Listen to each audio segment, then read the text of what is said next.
আমাদের পছন্দ মতো হোক আর না হোক, আল্লাহ যখন যা করেন, আল্লাহ কখনোই কোনো বান্দার ক্ষতি করে না, কখনো না, কখনো।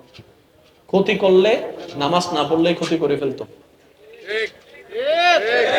উনি যদি ক্ষতি করারই হতেন, নামাজ না পড়ি যখন তখনই করে ফেলতো। উনি উল্টা রিজিক দিচ্ছেন।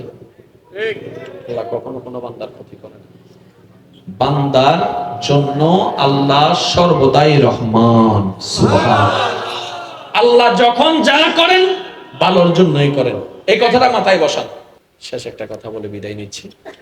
আল্লাহর প্রিয় হওয়া, জান্নাত অর্জন করা।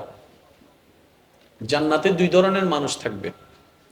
এক ধরনের মানুষ যারা পরিশ্রম করে করে জান্নাত চাইয়ে জান্নাত পাবে। আরেক ধরনের মানুষ জান্নাতেই যাদেরকে জন্য আল্লাহর কাছে ফরিয়াদ করবে, আল্লাহ অমুককে একটু আমাকে দান করো।